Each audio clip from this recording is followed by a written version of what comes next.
Hi, Ken. Well, we just shared some really good insights. Actually, everybody is mesmerized about what you shared with them. And one of the things that they wanted to know more about is because the whole concept of simplicity sounds so obvious and almost is easy. Can anybody actually do it? Can anybody incorporate that into their work? Yeah, I think that the easy answer is yes. It takes, I think, the ability to appreciate the power of simplicity because it takes a lot of effort to do. The weird thing about simplicity is, it often looks so obvious that it looks like, well, of course, and nobody really put any work into that, of course. Nobody thought about it. Yeah. When in fact, an awful lot of work went into it. That's why I always say that, is there really any such thing as simplicity, or are we really talking about the perception of simplicity?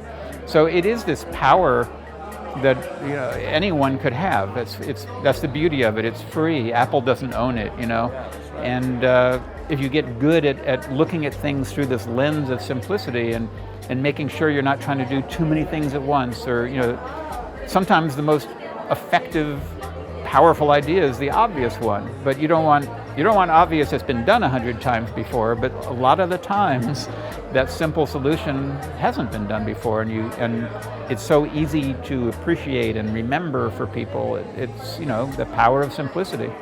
Also, people often talk about how there's this whole idea of faster, cheaper, better, but you can only pick 2 out of 3.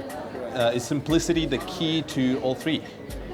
Yeah, I had this experience earlier in my life. One of the first commercials I ever did, where this director screamed and yelled about pick 2 of the 3. Faster, better, cheaper. You can't have all 3. And I probably went a good 10 or 15 years from that point believing that was true. And I probably even used it in my arguments with different people. And then I met Steve Jobs, and I realized, I think that was his thing, that if you're really, really good about keeping things simple, it's faster, better, and cheaper. You use fewer people. You don't have so many, layers of things to go through. Apple would do in a couple of weeks what Intel and companies like that do when it comes to marketing. What those companies do in like 2 months. It was amazing how quickly we could get things done.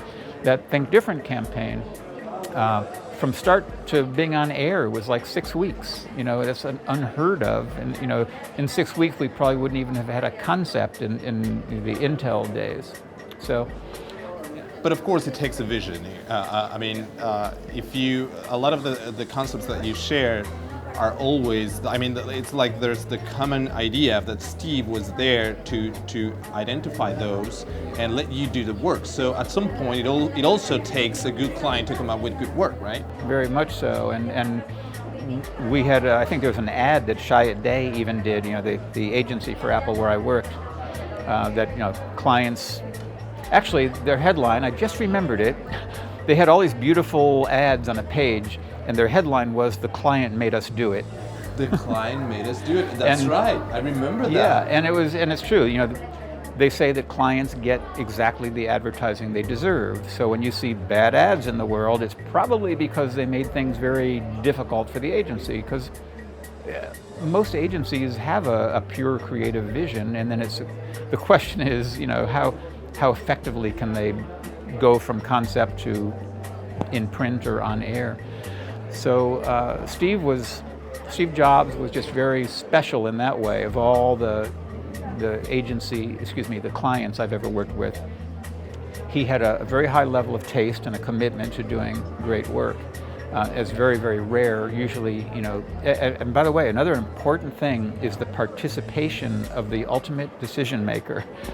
In many places, you talk about, clients approving or rejecting things. You could work for weeks or even months sometimes before it would get to the guy who would make the decision. Takes the decision. And he could look at it and say, "What'd you do that for?"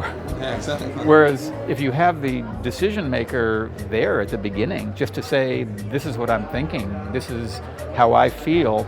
I want you guys to understand, where I'm coming from," and now you go off and do the work. it can save months of frustration. Night and day difference, right? And so many companies don't bring in the decision maker till the end, and it's really it doesn't take up that much time for someone to.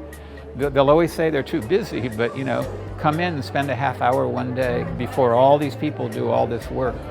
Exactly. Well, thank you so much for sharing these thoughts with us, and we hopefully we'll see you sometimes during the next few years with your new book. Good luck in that. Thank you.